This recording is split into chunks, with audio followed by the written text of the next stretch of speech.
So on Saturday I saw Joker, and I wanted to give a few of my thoughts on the movie. Firstly, about the political controversy surrounding it, and I will be getting into spoilers from the get-go. There's been a perception of this film promulgated in which it is an incel propaganda movie.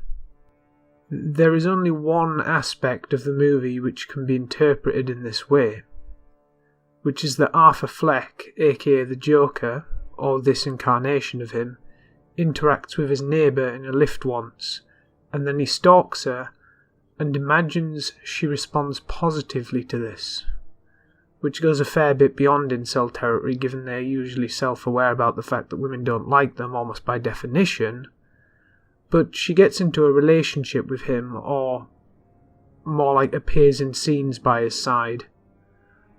But this was only ever a figment of his imagination. It turns out to be all a cope, which is so obvious that it's a little annoying that the movie had to remind us of the earlier interactions when it came to the reveal. Also earlier we see Joker fantasizing about appearing on the Murray Franklin show and taking the spotlight and connecting with a father figure. But as regards his fake girlfriend, I think this goes beyond daydreaming. It's, as far as I noticed, the only time we have an explicit hallucination from the character. So perhaps this means that the rest of the events could be just as fictive. Perhaps that was the intention of Phillips. But that's about as far as you can take the incel reading anyway. Otherwise, without these readings, it's a fairly straightforward movie, and if you want to insist on extracting political messages, the messages that come out stronger than the incel ones seem to be A. We need to keep funding social services to prevent mentally ill people going nuts, and B. Rich people suck and will create the downfall of society through the reaction of the chaotic and oppressed masses. These are potentially left-wing messages, and I think ultimately the movie is amenable to the message progressives promulgate through their politics, at least establishment centre-left rather than Marxist left, because it's not exactly like the proletariat are ennobled by this movie either. Though even here you don't have to take the movie at face value. We should remember that Joker himself tells us this wasn't political, it was a personal thing, but the personal becomes the political when the mob are inspired to act. There's an interesting synchronicity between that and the way everyone is fighting over the meaning of the movie in the real world, when the real message may be, don't fuck mentally ill people over. That's amenable to a left-wing message if you understand that Joker lost his meds because of the funding cuts, but we should note that it seemed like the social worker who was supposed to care for him never gave a shit about him anyway, using the excuse that no one gave a shit about her. It's the cycle of cynical disconnection and the breakdown of trust. So that's what I could say about the movie's message. However, I fear that politics ultimately boils down to aesthetics these days, and the image of a so-called mediocre white man, he's actually mentally ill, not mediocre, going totally postal and killing a talk show host, a member of the Hollywood media entertainment tribe, is something that codes as far right. The talk show host Murray Franklin is supposed to bring to mind Johnny Carson or David Letterman, and every other talk show host of that type, but in today's environment the exception is the neutral entertainment show, and more of the talk shows take on this edutainment politics format, in which we switch between comical mockery and poorly formed but sincere argumentation at light speed. So there's what we see in the movie, and there's the uncomfortably near neighbour of what we literally see. Imagine Joker shooting John Oliver in the head. I guarantee you that was the image in the minds of many of those writing the left-wing politics-oriented articles, or something close to it. Perhaps Joker shooting a journalist even. But journalists, political pundits and entertainers have all blended into one mutant demon clown themselves, so it's only appropriate that one stands for all and that a clown does the deed. Which I do not endorse. And yet the actual forefront plot substance of the movie casts Thomas Wayne as either the villain, to the extent the movie has a single villain, or at least he's a bad guy. Joker might not have been the hero, but Joker's entire dark path was inadvertently cast by Thomas Wayne, who only cares about money and his reputation as a member of high society. Another thing to address is that this Joker is certainly not a criminal mastermind, or at least as far as we can see he's not. Christopher Nolan's Batman would have zero problem defeating him. The crowd of clown mask wearers have exalted him, but all that would lead to in the end would be a high-level number 2 interpreting the wishes of a deranged man and sending out thugs to do his bidding. That's villain of the week stuff and not fit for Batman's arch-villain, so we shouldn't take this movie too seriously as representing a realistic origin for the Joker in any Batman verse we know. You could potentially tell a more realistic Batman story too, though, and have Batman not be the world's greatest detective with a 6 billion IQ, but instead be a tough vigilante who has a few skills and tricks. That's the kind of character that could make a one-to-one foil with this Joker, providing he has the henchmen to back him up. Yes, I'm implying we haven't already had a realistic Batman.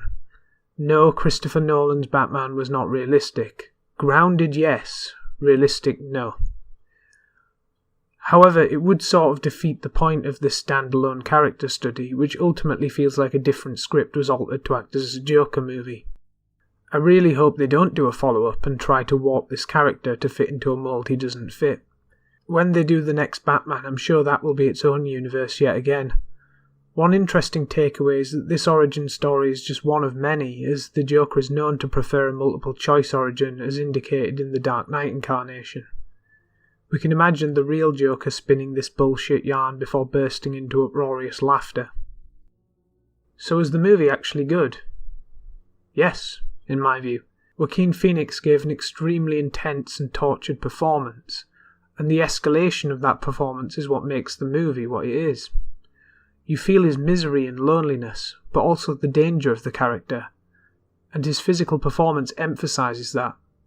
His physique is so wraith-like that when he's hunched over, his shoulder blades stick out of his back like the wings of a gargoyle. We see him build up energy and then release it in these eerie dance sequences.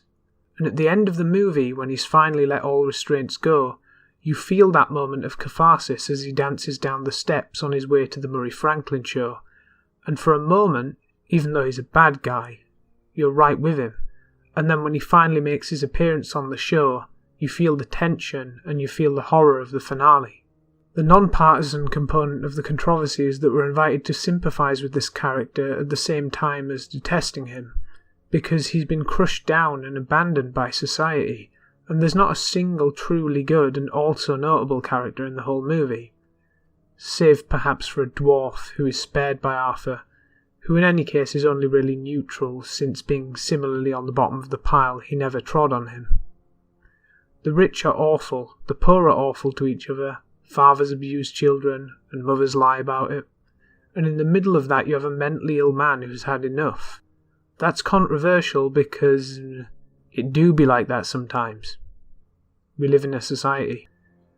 That said, we've seen these kind of stories before. There's nothing here that is so original on its face that it's going to be groundbreaking, and there's not much in the way of twists and turns. It's too straightforward for that, I would think. A lot of comparisons have been made to Taxi Driver, which clearly has been an inspiration, but Taxi Driver is a much more complex, ambiguous and cynical movie, the theme of which seems to be the nature of the hero in public perception. At least that's the interpretation I prefer. Taxi Driver was effectively an attack on the media through the resolution of Travis Bickle's character arc. But if you actually made a movie like that today, the attack would be too subtle and indirect. It would go over their head completely. Unlike Joker. Joker shoots you in the face. That's not to say that there can't be complexity in the background, but then the complexity is what you read into it. Whereas Taxi Driver requires you to put the pieces together a little, even to extract the main theme from a straightforward plot. That can be a fine line, where you want a movie to obscure the director's meaning a little and not hold your hand. But you could easily go too far and end up with a David Lynch movie where even he doesn't know what it means, and the plot itself bends into incoherence to support the director's desire to obscure the themes. At the end of the day, Joker is a well-executed look into a sick and abused man reaching his limit. Go see it, if you're into that sort of thing.